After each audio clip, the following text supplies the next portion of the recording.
Me llamo Guadalupe Rentería y tengo 69 años. Durante 15 años fui la asistente personal de Raúl Velasco. Vi todo. Escuché todo. Y callé todo. Hasta hoy. Sé que lo que voy a contar va a incomodar a muchos. Sé que algunos dirán que miento, que exagero, que traiciono la memoria de un hombre que ya no puede defenderse. Pero ya no me importa.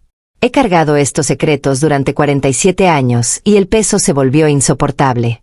Mi cuerpo está cansado, mi conciencia también. Y antes de morir necesito soltar esto, porque si me lo llevo a la tumba, moriré siendo cómplice. Todo comenzó en febrero de 1977. Yo tenía 24 años y acababa de terminar una carrera de secretariado ejecutivo en el Instituto Mexicano de Contadores Públicos. Buscaba trabajo en la Ciudad de México, como miles de chicas que llegaban de provincia soñando con una oportunidad. Una prima lejana conocía a alguien que trabajaba en Televisa y me consiguió una entrevista. No para Raúl Velasco directamente, sino para el departamento de producción de Siempre en Domingo. Recuerdo ese día como si fuera ayer. Me vestí con mi único traje formal, un conjunto azul marino que mi madre me había comprado con sus ahorros. Llegué 2 horas antes. El estómago me dolía de los nervios. Televisa San Ángel era enorme, intimidante, lleno de gente importante que caminaba con prisa, con propósito. Yo me sentía invisible. La entrevista fue rápida. Me preguntaron si sabía taquigrafía, si manejaba máquina de escribir eléctrica, si hablaba inglés, si podía trabajar bajo presión. Dije que sí a todo. Mentí en lo del inglés. Me contrataron esa misma tarde como asistente administrativa del programa. Mi trabajo consistía en organizar documentos, confirmar citas de artistas, archivar contratos, preparar agendas. Nada glamoroso, pero estaba dentro. Dentro de Televisa. Dentro del programa más importante de México. Los primeros meses fueron normales. Trabajo duro, ritmo acelerado, mucha presión, pero nada fuera de lo común. Veía a Raúl Velasco de lejos, siempre rodeado de productores, siempre serio, siempre con ese aire de autoridad que se sentía a metros de distancia. Él no sabía quién era yo. Yo era solo una más entre decenas de empleados que hacían funcionar la maquinaria. Pero en agosto de 1977 todo cambió. La asistente personal de Velasco, una mujer llamada Hortensia que llevaba años en el puesto, renunció de golpe. Nadie nos dijo por qué. Solo que necesitaban un reemplazo urgente. Alguien de confianza, alguien discreta, alguien que no hiciera preguntas. Me llamaron a una oficina. Ahí estaba él. Raúl Velasco. Sentado detrás de un escritorio enorme, mirándome con esos ojos que después aprendí a temer. No sonreía. Me preguntó mi nombre, de dónde era, si tenía novio, si vivía sola. Preguntas extrañas para una entrevista de trabajo, pero yo no lo sabía entonces. Me dijo que necesitaba a alguien leal. Alguien que entendiera que lo que ocurría en su oficina, en los camerinos, en las reuniones privadas, se quedaba ahí. Que la discreción no era una cualidad deseable, era una exigencia absoluta. Me ofreció el doble de sueldo. Acepté sin pensarlo. No sabía que acababa de firmar un pacto con el silencio. No sabía que lo que estaba por presenciar me perseguiría el resto de mi vida. Mi primer día oficial como asistente personal de Raúl Velasco fue un lunes. Llegué a las 7 de la mañana. Él llegaba a las 8. Me dieron una lista de instrucciones que parecía manual militar. Café negro, sin azúcar, a las 8:15 exactas. Llamadas personales filtradas con códigos específicos. Agenda revisada cada hora. Ninguna visita sin autorización previa. Pero había otra lista. Esta no estaba escrita. Me la explicó Carmela, una de las productoras asociadas que llevaba años en el programa. Me llevó aparte, al baño de mujeres, cerró la puerta y me miró con una mezcla de lástima y advertencia. Guadalupe, vas a ver cosas. Vas a escuchar cosas. Tu trabajo es no verlas y no escucharlas. ¿Me entiendes? No entendía.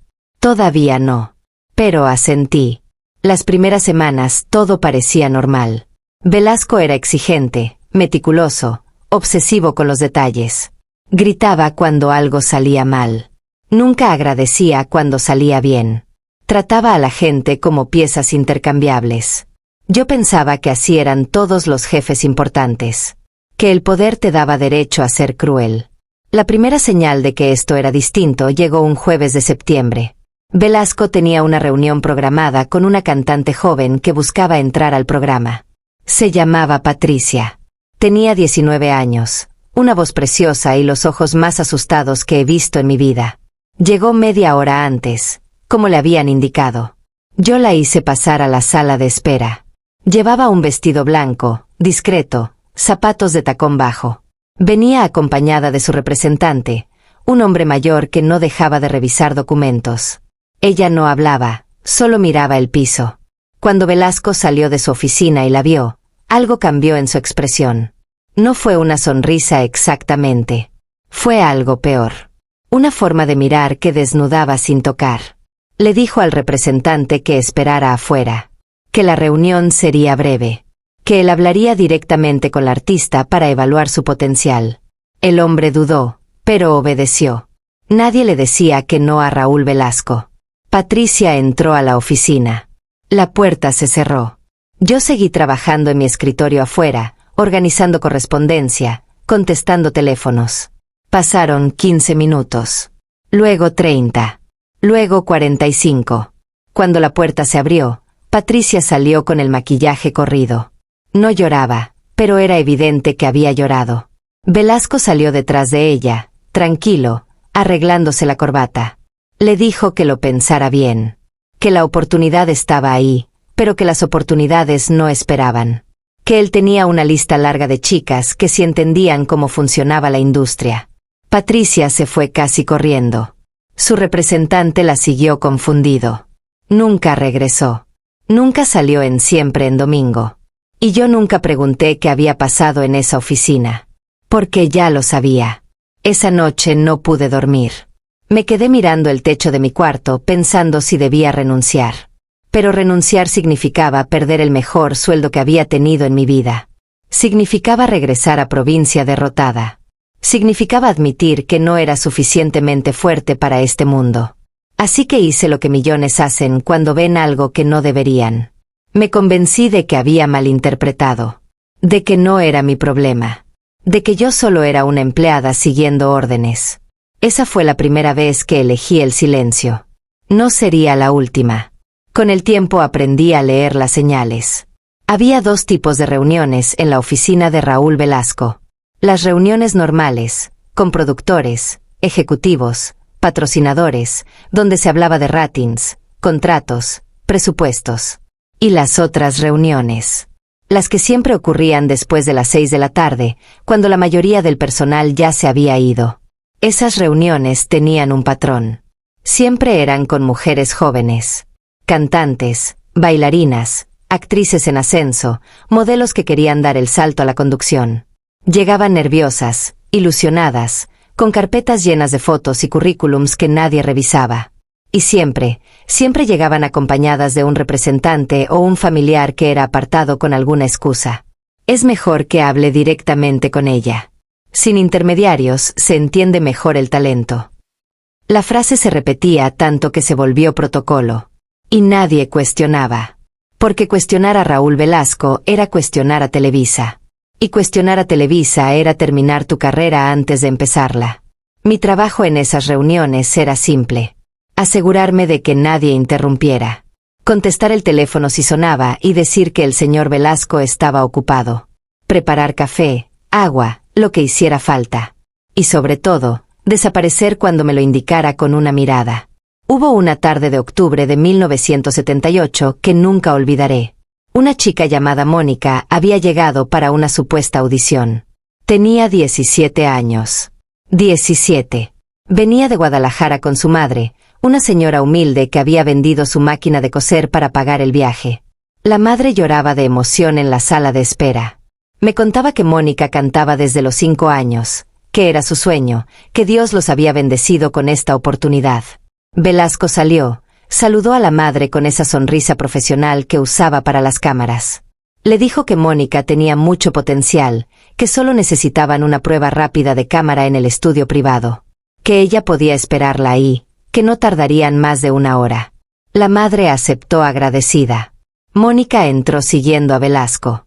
Yo caminaba detrás con una carpeta que no contenía nada importante. Solo era utilería para parecer ocupada. El estudio privado no era realmente un estudio. Era una sala pequeña con un escritorio, un sofá y una cámara que nunca grababa nada. Velasco me pidió que trajera agua mineral. Cuando regresé, la puerta estaba entreabierta. Alcancé a ver a Mónica sentada en el borde del sofá, con las manos apretadas sobre su falda. Velasco estaba de pie frente a ella, demasiado cerca. Escuché fragmentos. En esta industria hay que saber dar para recibir. Muchas chicas harían cualquier cosa por estar donde tú estás ahora. Depende de ti qué tan lejos quieras llegar.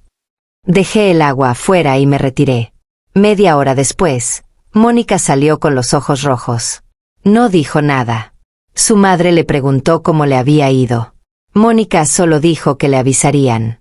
Nunca le avisaron. Esa noche vomité al llegar a mi departamento.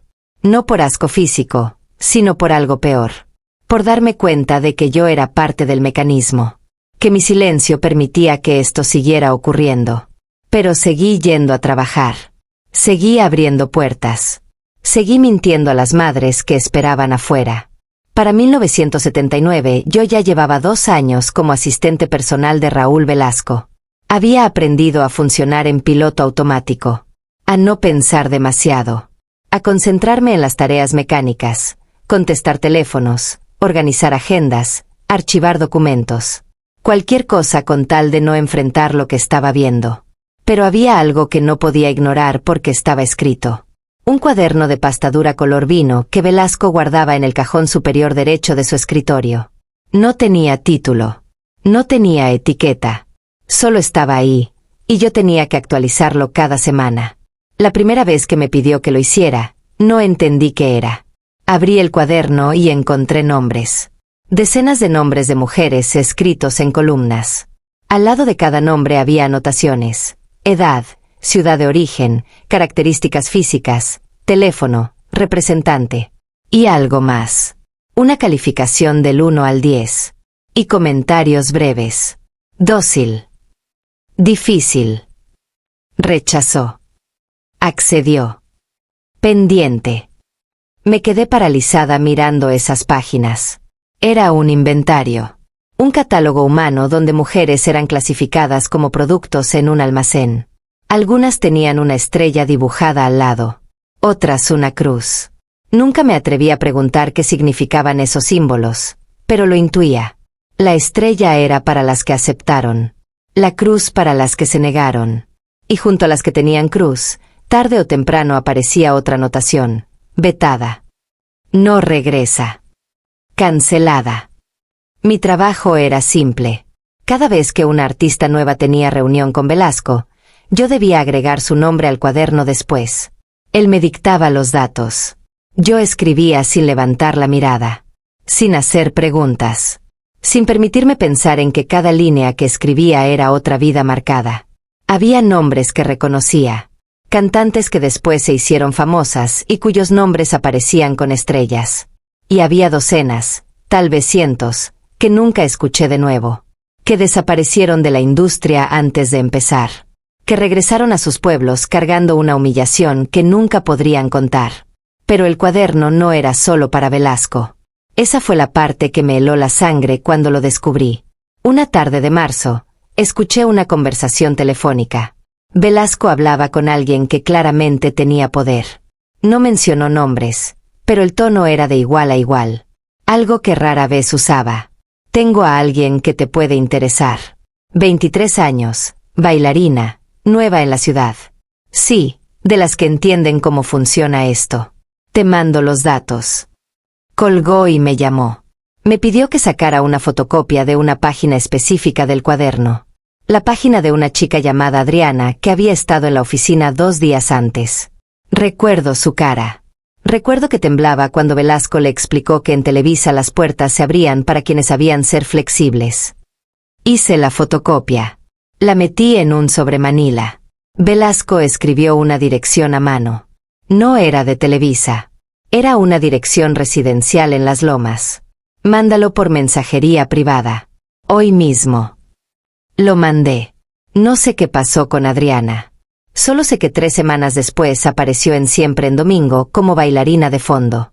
Sonreía para las cámaras, pero sus ojos estaban vacíos. Esa noche entendí que el cuaderno no era un capricho personal. Era un sistema. Una red. Velasco no operaba solo. Había un nombre que aparecía frecuentemente en las conversaciones privadas de Velasco. Nunca lo decía completo por teléfono, solo las iniciales. EA. Pero todos en Televisa sabíamos a quién se refería. Emilio Azcárraga Milmo. El tigre. El dueño del imperio. Velasco hablaba con él al menos 2 veces por semana. Llamadas que yo debía conectar con absoluta prioridad. Llamadas donde yo tenía que salir de la oficina y cerrar la puerta. Pero las paredes no eran tan gruesas. Y aunque no quisiera, alcanzaba a escuchar fragmentos. No siempre hablaban de negocios. A veces hablaban de mujeres. De chicas nuevas que habían llegado a casting. De favores que se hacían mutuamente.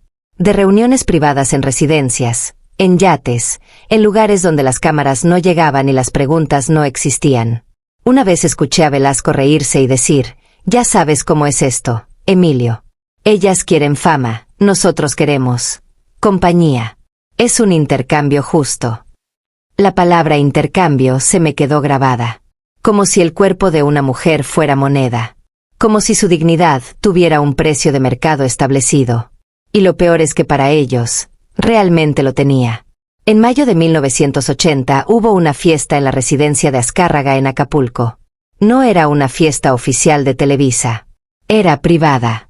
Solo invitados selectos. Ejecutivos de alto nivel, patrocinadores importantes, políticos con influencia. Y mujeres. Muchas mujeres jóvenes. Velasco me pidió que organizara el traslado de 6 chicas desde la Ciudad de México. Me dio una lista con nombres del cuaderno. Todas tenían estrellas. Todas habían entendido cómo funcionaba la industria.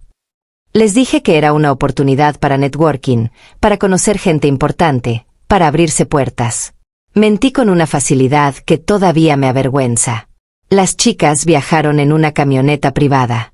Llegaron a una residencia con alberca infinita, vista al mar, empleados uniformados. Llegaron ilusionadas. Regresaron calladas. Una de ellas, Laura, me llamó 2 días después. Lloraba tanto que apenas podía hablar. Me dijo que la habían tratado como objeto. Que hombres mayores, casados, con poder, las habían manoseado sin permiso. Que cuando ella intentó irse, le dijeron que si hacía escándalo su carrera terminaría antes de empezar. Que Raúl Velasco personalmente le había advertido que las oportunidades no se desperdiciaban. Le dije que lo sentía. Que no sabía que eso iba a pasar. Otra mentira. Yo sí sabía. Tal vez no los detalles exactos, pero sabía suficiente como para no haber mandado a esas chicas. Laura nunca volvió a aparecer en televisión. Dejó la industria. Regresó a Monterrey. Años después supe que se había casado, que había tenido hijos, que había construido una vida lejos de todo esto. Pero me pregunto si alguna vez pudo dormir sin pesadillas. Si alguna vez pudo confiar en alguien de nuevo. Si alguna vez se perdonó por haber creído que el talento era suficiente. Yo tampoco me he perdonado. Porque Laura no fue la única. Hubo decenas. Y yo fui quien coordinó sus traslados, quien confirmó su asistencia, quien le sonrió mientras las enviaba al matadero. No puedo decir que no sabía. Sabía. Simplemente elegí mi sueldo por encima de mi conciencia. Elegí mi estabilidad por encima de su seguridad. Elegí sobrevivir en el sistema en lugar de destruirlo.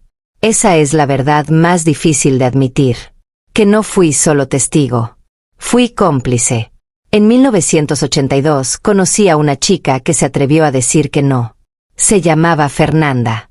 Tenía 21 años, venía de Veracruz, cantaba boleros con una voz que erizaba la piel. Llegó a Televisa con un contrato casi firmado con una disquera independiente. Solo necesitaba una aparición en Siempre en Domingo para detonar su carrera. Su representante era su padre, un hombre de campo, honesto, de esos que todavía creían que el trabajo duro bastaba. La acompañó a la reunión con Velasco. Como siempre, Velasco pidió hablar a solas con ella. El padre dudó. Fernanda le dijo que estaba bien, que solo serían unos minutos. Yo estaba afuera cuando escuché que la voz de Velasco subía de tono. No gritaba, pero había una tensión clara.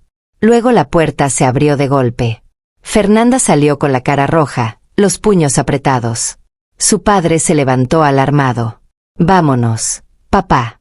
Aquí no hay nada para mí». Velasco salió detrás de ella, tranquilo, con esa sonrisa que usaba cuando quería parecer razonable. «Fernanda, estás cometiendo un error. Piénsalo bien. Sin siempre en domingo, no existes». Ella se detuvo. Se volteó. Y le dijo algo que nunca olvidaré. «Prefiero no existir a existir así». Se fueron. El padre confundido, Fernanda temblando de rabia. Velasco regresó a su oficina y me llamó.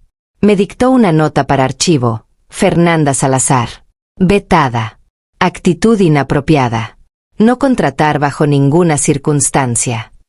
Luego levantó el teléfono. Llamó a 3 productores de otras televisoras. Les dijo que Fernanda era problemática, poco profesional, que había intentado extorsionarlo. Mentiras completas. Pero nadie cuestionaba la palabra de Raúl Velasco. En 6 meses, el contrato de Fernanda con la disquera se cayó.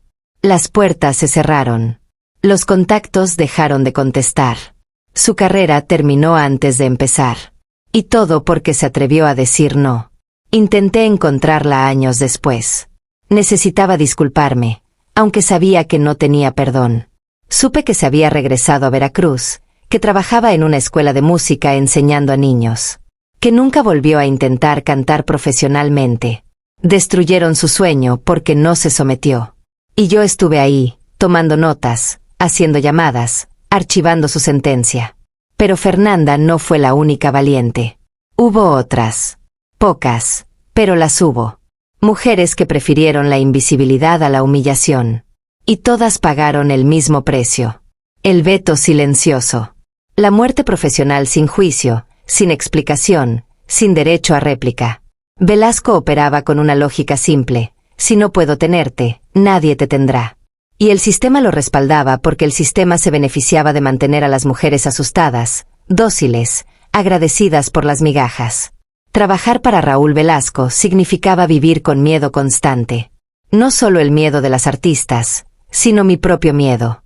Miedo a equivocarme, a decepcionar, a ser reemplazada. Porque yo también era descartable. Yo también dependía de su aprobación para sobrevivir. Hubo momentos en que pensé en renunciar, en irme sin mirar atrás. Pero cada vez que juntaba valor, algo me detenía. A veces era el dinero. Otras veces era el miedo a quedar marcada. Porque si Velasco podía destruir carreras de cantantes famosas, ¿qué no podría hacerle a una simple asistente? En 1983 una compañera mía, secretaria del departamento de producción, intentó denunciar irregularidades. Había visto facturas falsas, pagos no justificados, contratos amañados. Levantó un reporte interno. 2 semanas después fue despedida por bajo desempeño. Nadie volvió a contratarla en la industria. El mensaje fue claro: no se habla, no se cuestiona, no se denuncia. El silencio es supervivencia. Yo aprendí a vivir fragmentada. En el trabajo era Guadalupe la eficiente, la discreta, la que nunca preguntaba. En casa era Guadalupe la que lloraba en la regadera, la que no podía dormir, la que evitaba verse al espejo porque no soportaba lo que veía. Mi familia notaba que algo andaba mal. Mi madre me preguntaba por qué estaba tan delgada, por qué ya no sonreía. Yo inventaba excusas. Estrés laboral. Mucho trabajo. Nada grave. No podía decirles la verdad. No podía explicarles que estaba ayudando a sostener una maquinaria de abuso. Que cada día me convertía más en cómplice. Que estaba eligiendo mi comodidad sobre la dignidad de otras mujeres. Y lo peor es que con el tiempo me acostumbré. El horror se volvió rutina. Las reuniones privadas ya no me sorprendían. Los nombres en el cuaderno ya no me quitaban el sueño. Las llamadas codificadas ya no me inquietaban. Me había convertido exactamente en lo que el sistema necesitaba. Alguien que veía sin ver, que escuchaba sin escuchar, que sabía sin saber. En 1985 hubo un momento que me rompió esa anestesia emocional.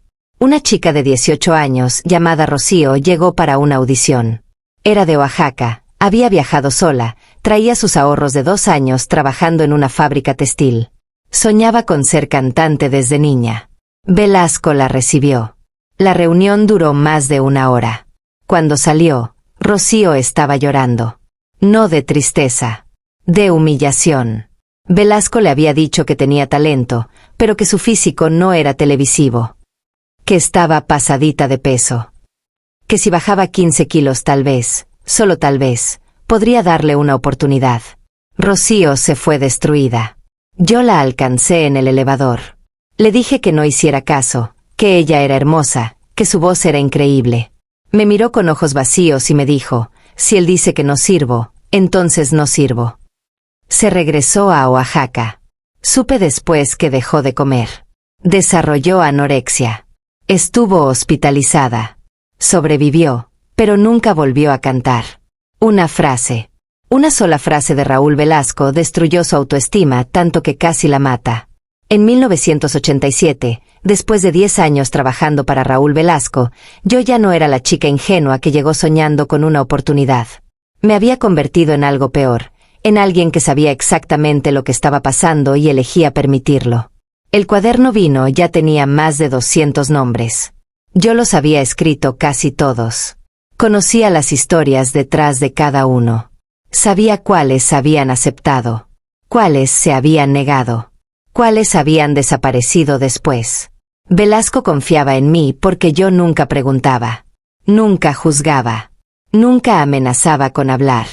Me había ganado su confianza siendo exactamente lo que él necesitaba, invisible y silenciosa. Pero algo empezó a cambiar dentro de mí cuando vi lo que le pasó a una chica llamada Daniela. Tenía 22 años, era bailarina, acababa de graduarse de una escuela de danza en Bellas Artes. Llegó a Televisa con una recomendación importante.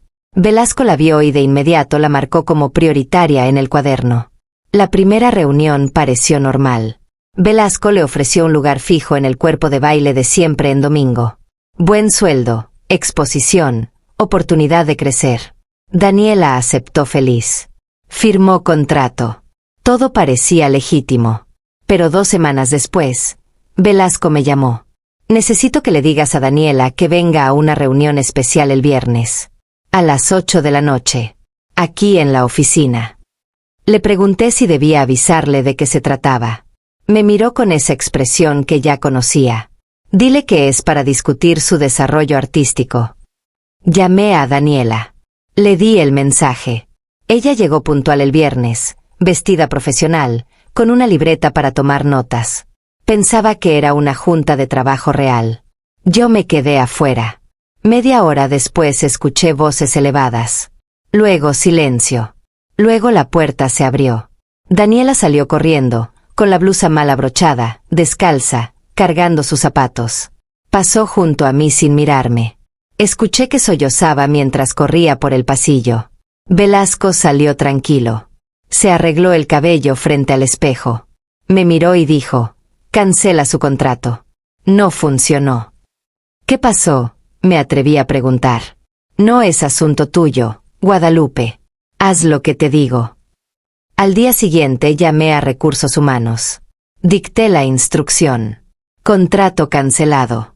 Causa: incumplimiento de expectativas profesionales. Daniela nunca volvió a Televisa. Nunca bailó profesionalmente otra vez. Intenté localizarla semanas después. Necesitaba saber si estaba bien. Una compañera me dijo que la había visto en el metro vendiendo dulces.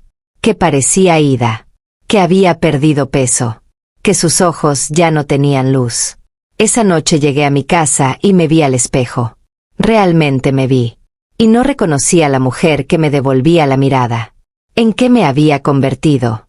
¿Cuántas Danielas más iba a enviar al matadero antes de decir basta? Pero no dije basta. Seguí yendo a trabajar. Seguí contestando teléfonos. Seguí escribiendo nombres en el cuaderno maldito. Porque el miedo es más fuerte que la culpa. Y la necesidad económica es más fuerte que la moral. Los años 90 trajeron cambios. La televisión mexicana empezaba a transformarse. Nuevas generaciones de ejecutivos, nuevas formas de hacer contenido. Velasco ya no era el rey indiscutible. Seguía teniendo poder, pero su autoridad comenzaba a resquebrajarse. Yo lo veía en su comportamiento. Se volvió más irritable, más controlador, más paranoico. Desconfiaba de todos. Sentía que le querían quitar su lugar. Y tenía razón. Dentro de Televisa ya se hablaba de renovación, de aire fresco, de terminar con la era de los dinosaurios. Velasco lo sabía. Y cuando un hombre poderoso siente que está perdiendo control, se vuelve peligroso. En 1994, una productora joven tuvo el valor de confrontarlo. Se llamaba Patricia, llevaba 3 años en Televisa, tenía ideas nuevas, visión moderna. En una junta de planeación sugirió cambiar el formato de Siempre en Domingo. Hacerlo más dinámico, menos centrado en el conductor, más enfocado en los artistas. Velasco la dejó hablar. Cuando terminó, se quedó callado unos segundos. Luego sonrió. Esa sonrisa que yo había aprendido a temer. Patricia, ¿cuántos años llevas en televisión? 3 años, señor Velasco. 3 años. Yo llevo más de 30. 30 años construyendo este programa. ¿Y tú crees que sabes más que yo? No se trata de saber más, se trata de adaptarnos a los nuevos tiempos. Los nuevos tiempos me importan poco. Aquí las cosas se hacen como yo digo. Si no te gusta, la puerta está abierta. Patricia no renunció. Pero 6 meses después fue transferida a un programa de madrugada que nadie veía. Castigo disfrazado de promoción. Otro futuro truncado por atreverse a cuestionar. Yo seguía ahí, viendo cómo el barco se hundía lentamente. Velasco ya no era invencible, pero aún tenía poder suficiente para hacer daño. Y lo usaba sin remordimiento. En 1997 su salud empezó a fallar. Hepatitis, hospitalizaciones frecuentes. Ausencias largas. El cuerpo finalmente estaba pasando factura por décadas de excesos. Yo lo acompañaba a algunas citas médicas. Lo veía vulnerable por primera vez. Asustado. Humano. Parte de mí sintió lástima. Otra parte pensó que era justicia poética. Un día, en el coche de regreso del hospital, me habló sin mirarme. Guadalupe, tú has estado conmigo muchos años. Sí, señor. ¿Has visto cosas? No respondí. Mi silencio fue respuesta suficiente. Si alguien te pregunta, tú no viste nada. ¿Entiendes? Entiendo. Bien. Porque si hablas, te destruyo. No importa cuánto tiempo pase. Te destruyo. No era una amenaza vacía. Era una promesa. Y yo la creí.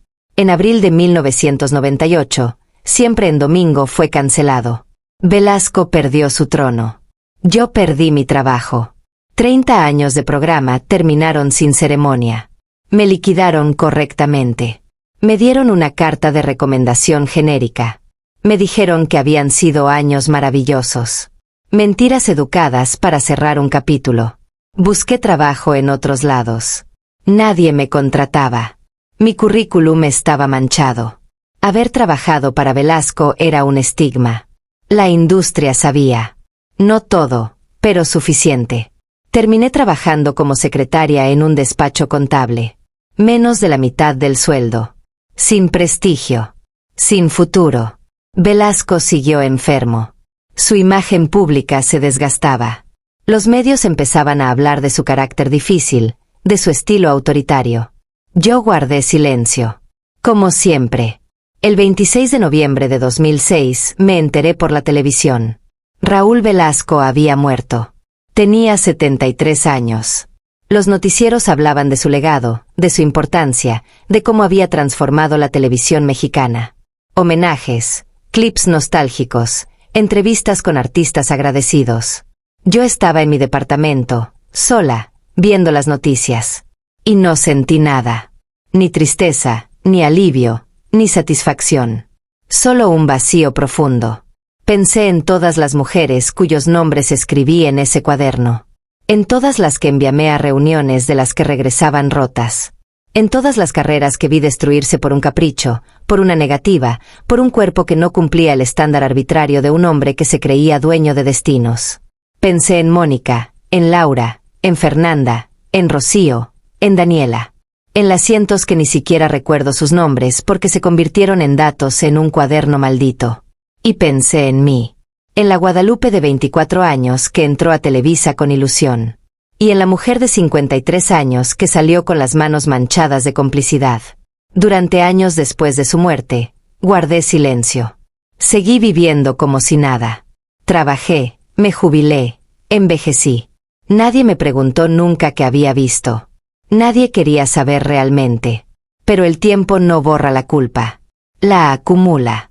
Y ahora, a mis 69 años, con el cuerpo cansado y la conciencia más pesada, necesito hablar. No para destruir la memoria de Raúl Velasco. Ya está muerto. Nada de lo que yo diga le afectará. Hablo por las mujeres que nunca pudieron. Por las que se fueron calladas. Por las que cargaron solas con la vergüenza de algo que no fue su culpa. Hablo porque el sistema que permitió todo eso sigue existiendo. Cambió de cara, cambió de nombre, pero la esencia permanece. Todavía hay hombres con poder que creen que las mujeres son negociables. Todavía hay puertas que solo se abren a cambio de dignidad. Y hablo también por mí. Porque necesito admitir en voz alta lo que siempre supe. Yo no fui solo testigo. Fui cómplice. Fui facilitadora. Fui parte del problema. No escribo esto buscando perdón. No lo merezco. Escribo porque el silencio ya no es opción. Porque si me muero sin decir esto, muero siendo cómplice una vez más. A todas las mujeres que pasaron por esa oficina, por esos camerinos, por esas reuniones privadas, lo siento. Siento no haber tenido el valor que ustedes tuvieron. Siento haber elegido mi seguridad sobre la de ustedes. Siento cada llamada que hice, cada nombre que escribí, cada puerta que abrí sabiendo lo que había del otro lado. Y a las nuevas generaciones les digo, no callen. Nunca caen. Ningún sueño vale el precio de su dignidad. Ninguna oportunidad justifica la humillación. Y ningún hombre, no importa cuánto poder tenga, tiene derecho sobre ustedes. Raúl Velasco construyó un imperio sobre el miedo. Ese imperio ya cayó. Pero solo caerá del todo cuando dejemos de tenerle miedo al poder. Cuando dejemos de proteger a los poderosos con nuestro silencio.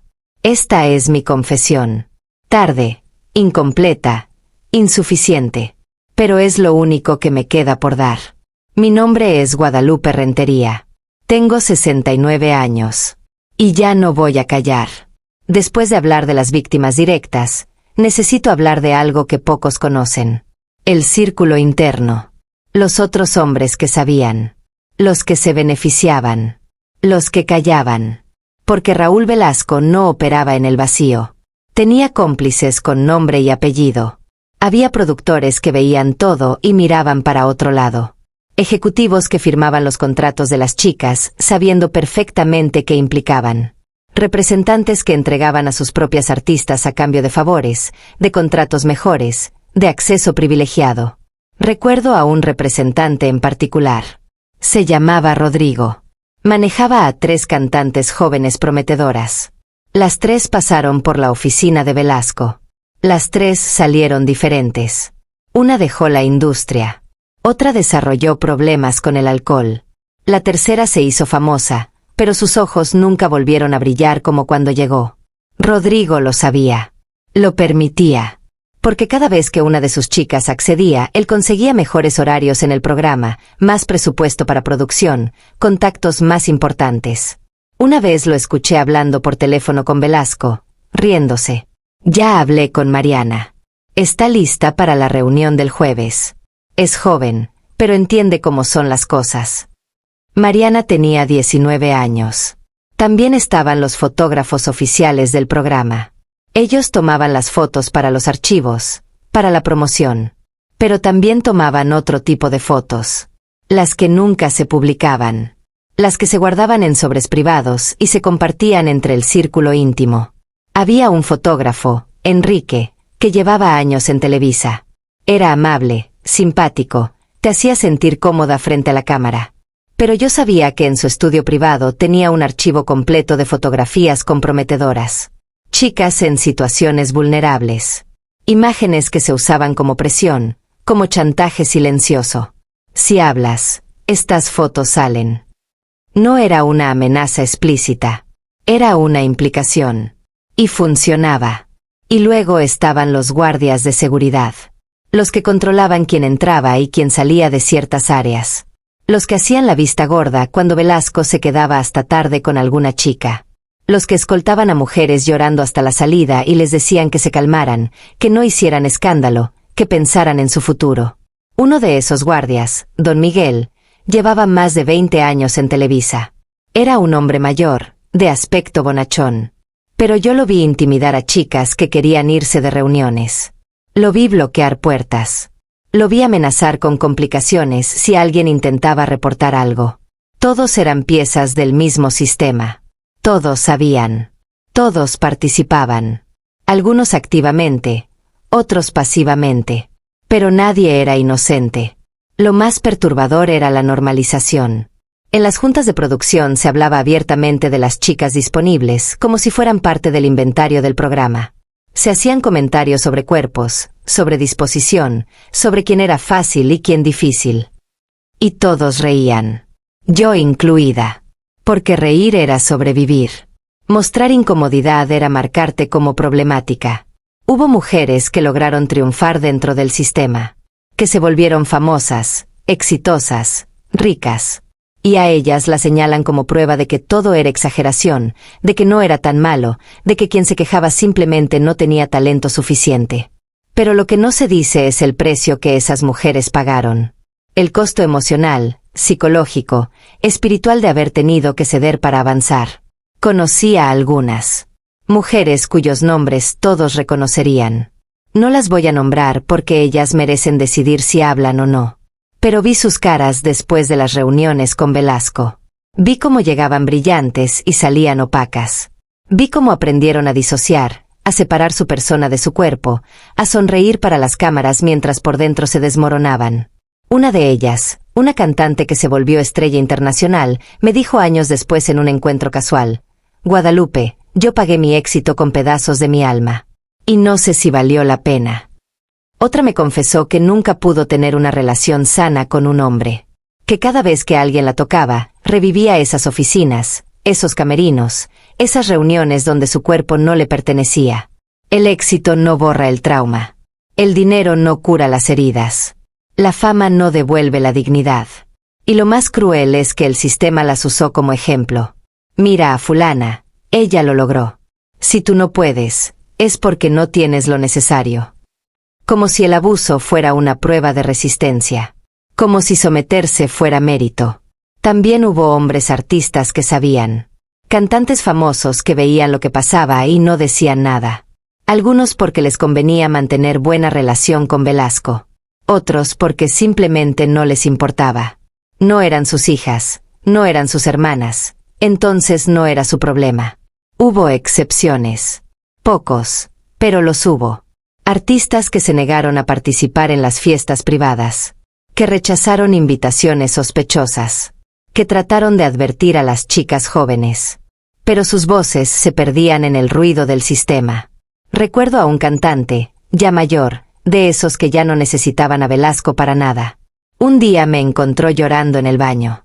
Me preguntó qué pasaba. Por primera vez en años, hablé.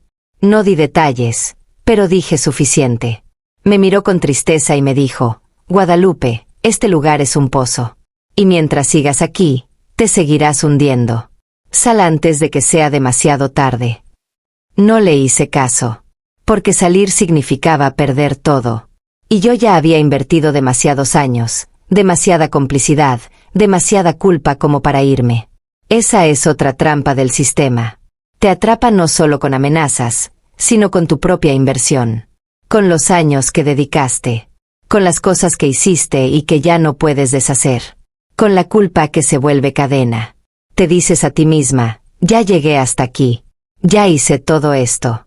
Si me voy ahora, habrá sido en vano. Y te quedas. Y sigues siendo cómplice.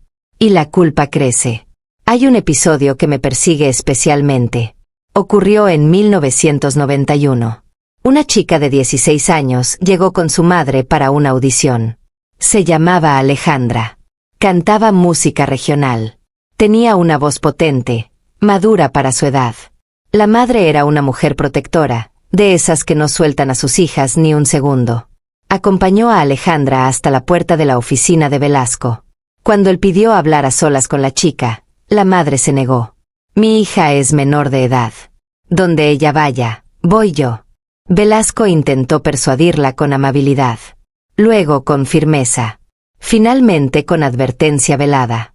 Señora, si no confía en mí, entonces no sé si podemos trabajar juntos. La madre no cedió.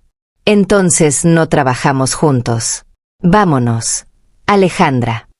Velasco cambió de táctica. Sonrió.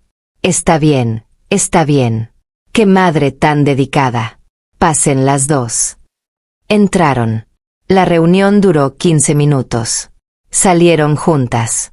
Velasco les dijo que Alejandra tenía talento, pero que necesitaba más preparación. Que volvieran en 6 meses. Nunca volvieron. Y Alejandra nunca apareció en Siempre en Domingo. Pero aquí está lo que no se vio. 2 días después, Velasco me pidió que hiciera una llamada. A un productor de radio en la ciudad de donde venía Alejandra. Le dictó el mensaje: la familia García es problemática. La señora es conflictiva. No se recomienda trabajar con ellas. Una llamada. Una sola llamada que cerró puertas para Alejandra en su propia región. Esa madre protegió a su hija. Hizo lo correcto. Y como castigo, la carrera de su hija fue saboteada antes de empezar. Ese es el nivel de poder que Velasco ejercía. No solo en Televisa. En todo el medio. Una palabra suya podía marcar a alguien nacionalmente. Y yo hice esa llamada. Marqué el número. Di el mensaje. Destruí el futuro de una niña de 16 años porque su madre tuvo el valor que yo no tuve. Años después, en 2003, cuando yo ya no trabajaba en Televisa, vi a Alejandra. Era mesera en un restaurante. Me reconoció. Se acercó a mi mesa. Usted trabajaba con Raúl Velasco, ¿verdad? Sí. Yo fui a verlo una vez. Con mi mamá. ¿Se acuerda? Sí, me acuerdo. Se quedó callada unos segundos. Luego dijo: después de esa reunión, todas las puertas se nos cerraron. Nadie quiso ayudarme. Nadie me explicó por qué. Solo que no era buen momento, que no había espacio, que quizá más adelante. Lo siento mucho. Usted sabe por qué pasó eso. Pude haberle dicho la verdad. Pude haberle explicado que su madre la salvó de algo peor. Pude haberle dado el cierre que merecía. Pero no lo hice. Le dije que no sabía. Que la industria era caprichosa. Que a veces no había explicación. Otra mentira. Otra cobardía. Alejandra asintió, me dio el menú, tomó mi orden y se fue. Yo no pude comer. Me levanté, pagué y salí. Lloré todo el camino a casa. Por ella. Por todas las Alejandras.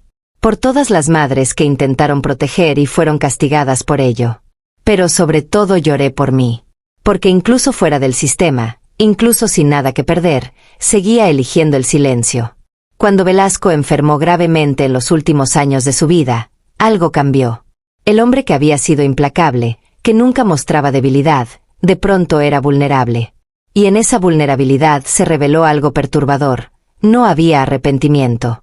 Yo lo visité un par de veces en el hospital. No porque me importara, sino porque sentía una obligación extraña. 15 años de mi vida estuvieron atados a él. No podía simplemente desaparecer. En una de esas visitas, en 2005, un año antes de su muerte, hablamos. Bueno, él habló. Yo escuché. Guadalupe, dicen que fui duro. Que fui injusto. ¿Tú qué crees? No supe qué responder. Él continuó. Yo solo hice mi trabajo. Mantuve el programa en el número 1 durante 3 décadas. Eso no se logra siendo blando. Hay que tomar decisiones difíciles.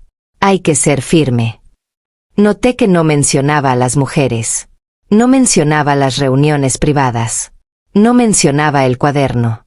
Hablaba del programa como si eso fuera lo único relevante. ¿Usted cree que valió la pena?, le pregunté. Me miró con esos ojos cansados. Por supuesto que valió la pena. Construí algo histórico. Algo que nunca se repetirá. ¿Y las personas que lastimó en el camino? Hubo un silencio largo. Por un momento pensé que finalmente habría una confesión, un reconocimiento, algo. En la guerra hay bajas, Guadalupe. Así es la vida. No eran personas para él. Eran bajas. Daño colateral en su camino hacia la grandeza. Salí de ese hospital sabiendo que jamás habría disculpa. Que jamás reconocería el daño. Que se iría a la tumba creyendo que hizo lo correcto. Y tenía razón en algo. Se fue creyendo que había ganado. Pero lo que no entendía Velasco es que ganar no es lo mismo que tener razón. Puedes ganar destruyendo. Puedes triunfar sobre cadáveres emocionales. Puedes construir imperios sobre lágrimas ajenas. Pero eso no es éxito. Es monstruosidad disfrazada de logro. Cuando murió en 2006, asistí al funeral. No para despedirme con cariño. Fui para confirmar que realmente se había ido. Que el monstruo estaba muerto. El lugar estaba lleno de gente famosa. Artistas que le debían su carrera. Ejecutivos que prosperaron bajo su mandato. Todos hablaban maravillas. Del visionario, del genio, del hombre que cambió la televisión mexicana. Nadie mencionó a las mujeres destruidas. Nadie habló del cuaderno. Nadie recordó las reuniones nocturnas. La historia oficial estaba escrita. Y esa historia no incluía víctimas. Me paré frente al ataúd. Lo miré. Y en mi mente vi todas las caras. Mónica, Laura, Fernanda, Rocío, Daniela, Alejandra, Patricia. Cientos de rostros. Cientos de sueños rotos. No recé por él. Recé por ellas. Para que de alguna manera encontraran paz. Para que supieran que lo que les pasó no fue su culpa. Que el monstruo estaba muerto, pero su memoria debía incluir la verdad completa. Al salir del funeral, una periodista me detuvo. Me preguntó si quería dar unas palabras sobre Raúl Velasco. Por un segundo consideré decir todo. Soltar la verdad ahí mismo. Pero no lo hice. Dije algo genérico. Fue un hombre importante para la televisión mexicana. Y me fui. Otra oportunidad desperdiciada.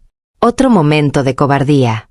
Los años que siguieron a la muerte de Velasco fueron extraños para mí. Había pasado 15 años viviendo en función de su agenda, de sus demandas, de sus secretos. Y de repente ya no estaba. Pero los secretos permanecían. Intenté vivir normal. Trabajé en diferentes lugares. Nada relacionado con televisión. Nada donde tuviera que volver a guardar silencio sobre cosas horribles. Pero la culpa me seguía. En sueños. En momentos random del día. Cada vez que veía a una chica joven soñando con ser famosa, pensaba, ¿cuánto tendrá que sacrificar? ¿Quién la va a lastimar? En 2010, 4 años después de su muerte, empezaron a surgir algunas historias. Artículos esporádicos cuestionando el legado de Velasco. Entrevistas donde algunos artistas se atrevían a decir que había sido difícil trabajar con él. Nada explícito. Nada que realmente revelara la magnitud del horror. Pero eran grietas en la narrativa oficial. Una revista me contactó. Querían hacer un perfil sobre las personas que trabajaron con los grandes de la televisión. Me pidieron una entrevista. Acepté, pero puse condiciones. Nada sobre las reuniones privadas. Nada sobre el cuaderno. Solo anécdotas generales del programa. La periodista era joven, inteligente. Notaba que yo estaba ocultando algo. Me presionó sutilmente. Guadalupe, hubo rumores durante años sobre comportamientos inapropiados. ¿Usted presenció algo así? No puedo hablar de eso. No puede o no quiere. Ambas cosas. Por miedo. La miré. Quise decirle todo. Quise entregarle el testimonio completo. Pero algo me detuvo. No era miedo a Velasco, él estaba muerto. Era miedo a mi propia complicidad. A tener que admitir públicamente que yo permití todo eso. Simplemente no puedo. Lo siento. La entrevista se publicó. Fue anodina. Irrelevante. Una más entre cientos de piezas nostálgicas sobre la época dorada de la televisión. Pero algo cambió en mí después de esa conversación. Por primera vez alguien me había preguntado directamente. Y yo había tenido la oportunidad de hablar. Y la desperdicié. Empecé a escribir. No para publicar. Solo para mí. Necesitaba sacar todo lo que había guardado durante décadas. Escribí sobre cada caso que recordaba. Sobre el cuaderno. Sobre las llamadas. Sobre las chicas llorando. Sobre mi propia cobardía. Llené cuadernos enteros. Los guardaba en una caja debajo de mi cama. Pensaba que algún día los quemaría. Que escribir era suficiente. Que no necesitaba compartirlo. Pero cada año que pasaba, la caja pesaba más. Los cuadernos se volvían una carga física. Un recordatorio constante de verdades no dichas. En 2015 empezó el movimiento MeToo. Mujeres de todo el mundo comenzaron a hablar sobre abuso, sobre acoso, sobre sistemas que la silenciaban. Y cada historia que leía me sonaba familiar. Diferentes países, diferentes industrias, pero el mismo patrón. Hombres con poder. Mujeres sin opciones. Silencio institucional. Vi a mujeres valientes destruyendo sus carreras por decir la verdad. Siendo atacadas, cuestionadas, desacreditadas. Pero hablando de todas formas. Y yo seguía callada. Con mis cuadernos debajo de la cama. Con mi complicidad intacta. Una noche, en 2017, tuve un sueño. Soñé con todas las mujeres cuyos nombres escribí en el cuaderno vino. Estaban en fila, mirándome. No decían nada. Solo me miraban. Desperté llorando. Y supe que no podía seguir así. Decidir hablar es una cosa. Encontrar cómo hacerlo es otra completamente distinta. No podía simplemente llamar a un periódico.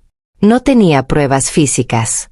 El cuaderno vino desapareció cuando cerraron la oficina de Velasco. No tenía grabaciones. No tenía documentos que respaldaran mis acusaciones. Solo tenía mi memoria. Y mi palabra. Y en casos de abuso, la palabra de una mujer raramente es suficiente. Además estaba el problema de mi propia complicidad. Si yo hablaba, tendría que admitir que participé. Que hice las llamadas. Que escribí los nombres. Que mandé a las chicas a esas reuniones. ¿Cómo podía denunciar un sistema del que fui parte esencial? Estuve paralizada por esa contradicción durante años. Quería justicia para las víctimas, pero no quería enfrentar mi propia responsabilidad. En 2019, una amiga me sugirió que buscara terapia. Guadalupe, llevas cargando esto demasiado tiempo. Necesitas ayuda profesional. Encontré a una psicóloga especializada en trauma. La doctora Méndez. Una mujer de unos 50 años. Mirada amable pero firme. En la primera sesión le dije que necesitaba hablar de cosas que nunca había contado. Aquí es un espacio seguro, Guadalupe. Lo que digas no sale de estas paredes. Y entonces hablé. Por primera vez en 42 años. Dije todo. Desde el primer día con Patricia hasta el último día antes del cierre del programa. Le conté del cuaderno, de las fiestas, de las amenazas, de mi papel en todo. Lloré durante toda la sesión. Y las siguientes 10 sesiones. La doctora Méndez me ayudó a entender algo crucial. Que reconocer mi complicidad no invalidaba la denuncia del sistema. Que parte de sanar era aceptar mi responsabilidad. Que la culpa que cargaba era real y válida, pero que no podía permitir que me paralizara para siempre. Guadalupe, no puedes cambiar lo que hiciste.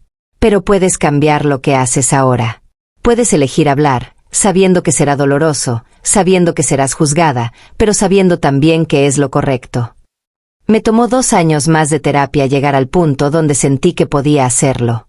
Donde pude enfrentar que hablar significaba destruir mi propia imagen.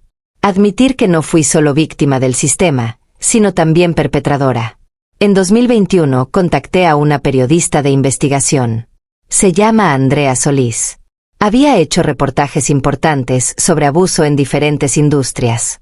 Le mandé un correo simple. Trabajé para Raúl Velasco durante 15 años. Vi cosas que necesitan contarse. Estaría interesada en escuchar. Respondió en menos de 1 hora. Nos reunimos en un café discreto. Le conté una versión resumida. Vi cómo su expresión cambiaba de interés profesional a horror genuino. Guadalupe, esto es enorme. ¿Tiene alguna prueba física? No, solo mi testimonio.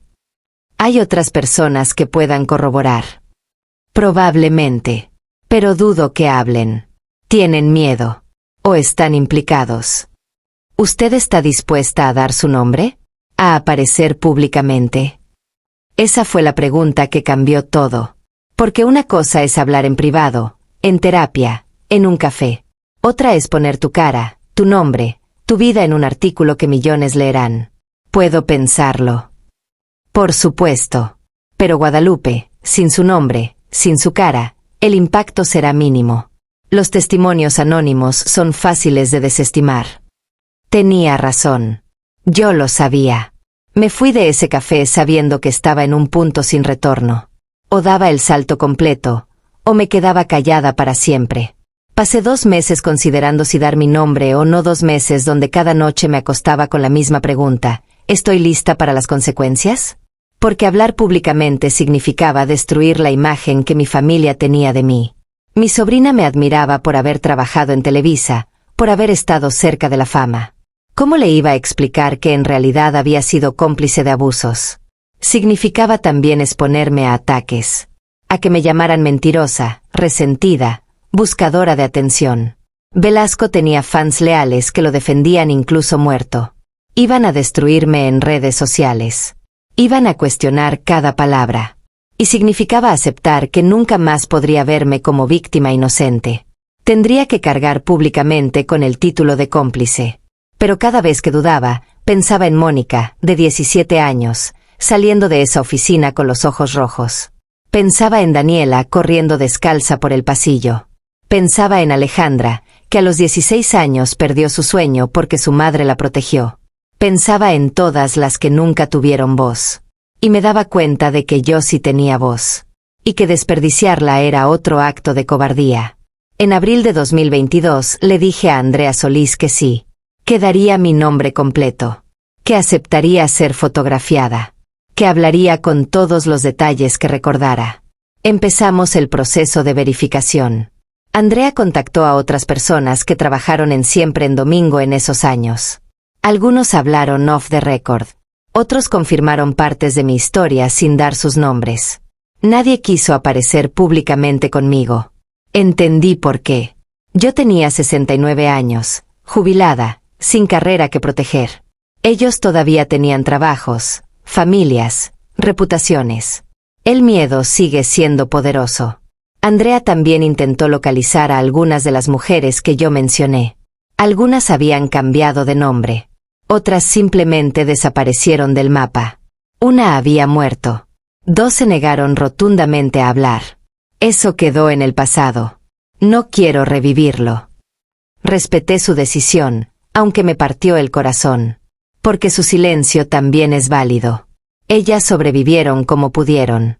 No les debo obligar a revivir su trauma por mi necesidad de redención.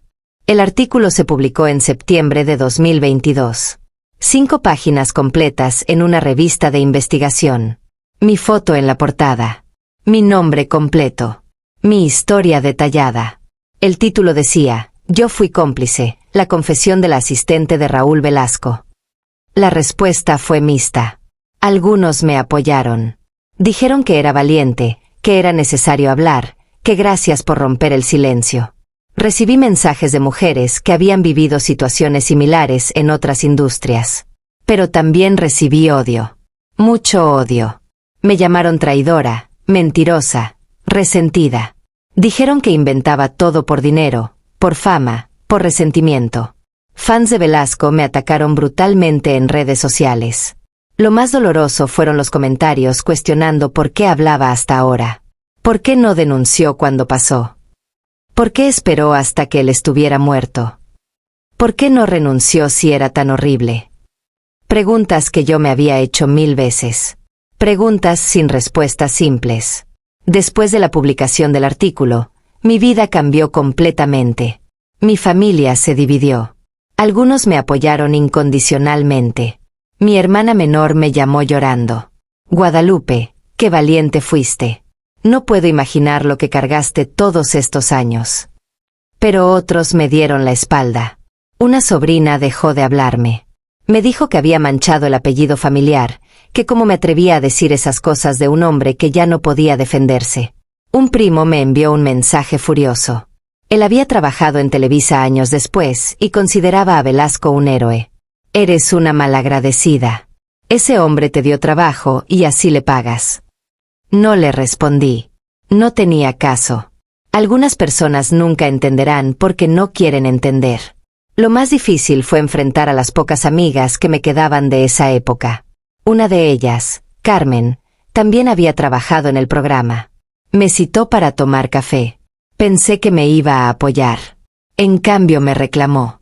Guadalupe, ¿por qué hablaste? Ahora nos van a señalar a todas. Van a pensar que todas sabíamos. Todas sabíamos, Carmen. Pero no todas participamos como tú. Eso dolió porque era verdad. Ella había sido asistente de producción. Estaba más lejos del círculo interno. No hizo las llamadas que yo hice. No escribió los nombres que yo escribí. Tienes razón. Yo fui más cómplice que muchos. Por eso tenía que hablar. Pues yo no voy a confirmarte nada. Si me preguntan, diré que exageras. Y cumplió. Cuando periodistas la contactaron, negó todo. Dijo que ella nunca vio nada inapropiado, que yo probablemente malinterpreté situaciones, que Velasco era estricto pero profesional. Me dolió, pero lo entendí. Ella también está protegiendo algo. Su memoria de sí misma. Su versión donde no fue cómplice. Es más fácil vivir así. Pero también hubo sorpresas positivas. Una mujer me contactó por Instagram. Se llamaba Beatriz. Había sido una de las chicas del cuaderno Vino. Yo no la recordaba específicamente. Habían sido tantas. Pero ella me recordaba a mí. Guadalupe, cuando leí tu artículo, lloré durante horas.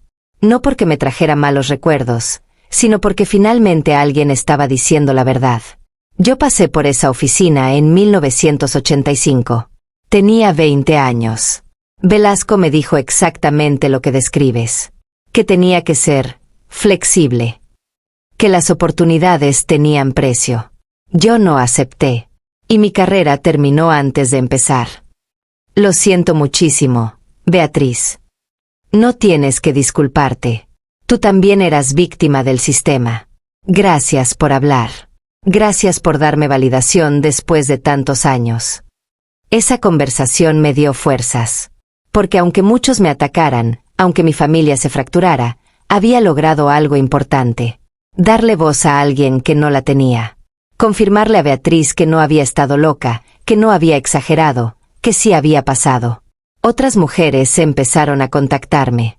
No todas quisieron hablar públicamente, pero me compartieron sus historias en privado. El patrón se repetía una y otra vez. Velasco. La oficina. La presión. El veto cuando decían no. Andrea Solís hizo un segundo artículo incluyendo algunos de estos testimonios anónimos. El patrón era innegable. Estamos en 2024. Han pasado casi 2 años desde que hablé públicamente. La conversación sobre el legado de Raúl Velasco ha cambiado. No completamente, pero lo suficiente para notar la diferencia. Ya no es tabú cuestionar su método. Ya no se le menciona sin matices. Cuando hay especiales nostálgicos sobre Siempre en Domingo, ahora incluyen menciones a su estilo autoritario y métodos cuestionables. No es suficiente, pero es algo. Algunas universidades de comunicación han empezado a estudiar ese caso como ejemplo de abuso de poder en medios. Me han invitado a dar pláticas. No a celebrarme, sino a hablar de complicidad, de sistemas de silencio, de cómo las instituciones protegen a los poderosos. En una de esas pláticas, una estudiante me preguntó, ¿cómo vive con la culpa? Le respondí con honestidad. No vivo bien con ella. La cargo todos los días. Hay noches en las que no puedo dormir pensando en Mónica, en Daniela, en todas las que no protegí. Pero aprendí que la culpa no puede ser paralizante. Tiene que ser combustible. Combustible para hablar, para educar, para asegurarme de que las nuevas generaciones entiendan que el silencio cómplice es tan dañino como el abuso directo. Otra estudiante preguntó, ¿cree que Televisa debería hacer algo? Disculparse oficialmente. Sí. Pero no lo harán. Las corporaciones no se disculpan por lo que pasó hace décadas a menos que haya presión legal o financiera. Y en este caso, todos los involucrados principales están muertos o retirados. No hay a quien demandar. No hay justicia concreta que exigir. Solo queda la memoria y la verdad. He aprendido que la justicia en casos como estos rara vez es legal. Es histórica. Es asegurarnos de que cuando se cuente la historia de esa época, se cuente completa. No solo el glamour, no solo el éxito, sino también el costo humano. Mi salud ha empeorado. Tengo 69 años y el cuerpo empieza a fallar. Diabetes, presión alta, problemas de corazón. Los doctores me dicen que reduzca el estrés. Me río porque el estrés más grande de mi vida duró 15 años y fue hace décadas, pero sigue cobrando factura. Sé que me queda poco tiempo. Tal vez 5 años, tal vez 10 si tengo suerte. Por eso decidí hacer este testimonio en video. Para que quede registrado con mi voz, con mi cara, sin posibilidad de que se distorsione o se pierda. Quiero que las futuras generaciones sepan que esto no es ficción. ¿Qué pasó? ¿Qué fue real? Que mujeres reales fueron lastimadas. Y que personas reales, como yo, fuimos cómplices. También quiero que sepan que el sistema que permitió esto no ha desaparecido. Cambió de forma, cambió de rostro, pero sigue existiendo. En Televisa, en otras televisoras, en la industria musical, en el cine, en la política. Donde hay poder concentrado y falta de supervisión, hay abuso. Es una constante humana. La única defensa es la transparencia, el cuestionamiento constante y el valor para hablar. He recibido amenazas. Nada físico, pero sí intimidación legal. Un abogado que representa a la familia Velasco me mandó una carta exigiendo retractación. No especificaron qué parte de mi testimonio era falso, solo dijeron que estaba dañando la memoria de un hombre que no puede defenderse. No me retracté. Respondí a través de mi propia abogada que todo lo que dije fue verdad según mi experiencia. Llego al final de esta confesión con sentimientos encontrados. No hay redención completa para alguien como yo. No hay forma de deshacer el daño que ayudé a causar. Pero hay algo de paz en haber hablado finalmente. Si pudiera hablarle a mi yo de 24 años, a esa Guadalupe que entró a Televisa llena de ilusión, le diría, vas a enfrentar decisiones imposibles. Vas a tener que elegir entre sobrevivir y hacer lo correcto. Y vas a elegir sobrevivir una y otra vez. Pero cada vez que elijas el silencio, morirás un poco por dentro. Y esa muerte lenta es peor que cualquier consecuencia de hablar. A las mujeres que pasaron por esa oficina, por esos camerinos, por esas reuniones, lo que les pasó no fue su culpa. No importa qué llevaban puesto. No importa si sonrieron por cortesía. No importa si tenían sueños ambiciosos. Nada justifica lo que les hicieron. Y su silencio, si eligen mantenerlo, también es válido. No todas tienen que ser activistas de su propio trauma. A las jóvenes que hoy sueñan con entrar a la industria del entretenimiento, el talento es importante, pero la dignidad es esencial. Ninguna puerta vale el precio de tu integridad. Ningún sueño justifica someterte a abuso. Y si alguien te dice que así son las cosas, esa persona es parte del problema. A mis cómplices, los que todavía viven guardando secretos, entiendo su miedo. Entiendo que hablar significa destruir la imagen que han construido de ustedes mismos. Pero el silencio no los protege, solo les pesa más cada año. Hablen. Aunque sea en terapia, aunque sea en diarios privados. Saquen eso de adentro antes de que los consuma. Y a los poderosos de hoy, los que ocupan posiciones donde pueden hacer o destruir carreras, ustedes tienen una opción que Raúl Velasco nunca consideró. Pueden usar su poder para crear, no para dominar. Pueden abrir puertas sin exigir algo a cambio. Pueden ser mentores sin ser depredadores. La industria no tiene que funcionar como funcionó durante décadas. Puede cambiar. Y ese cambio empieza con ustedes. Mi nombre es Guadalupe Rentería. Tengo 69 años. Fui asistente personal de Raúl Velasco durante 15 años. Vi cosas que nadie debería ver. Hice cosas que nadie debería hacer. Y callé cuando debí gritar. Esta es mi confesión. No para limpiar mi conciencia, porque sé que eso es imposible. No para destruir un legado, porque la verdad no destruye, solo revela. Hablo porque las mujeres que fueron lastimadas merecen que se reconozca su dolor. Porque el silencio institucional tiene que romperse. Porque la próxima generación merece una industria mejor. Raúl Velasco está muerto. Pero las lecciones de su reino de terror deben vivir. No como nostalgia, sino como advertencia. No permitan que el poder se concentre sin supervisión. No normalicen el abuso como el precio del éxito. No elijan el silencio cuando la verdad duele. Y si alguna vez se encuentran en la posición donde fui yo, eligiendo entre sobrevivir y hacer lo correcto, recuerden, vivir con culpa es mucho más pesado que vivir con las consecuencias de la valentía. Esta es mi verdad. Tardía, incompleta, insuficiente. Pero es todo lo que tengo para dar. Que sirva para algo. Que proteja a alguien. Que cambie algo. Eso es todo lo que puedo pedir.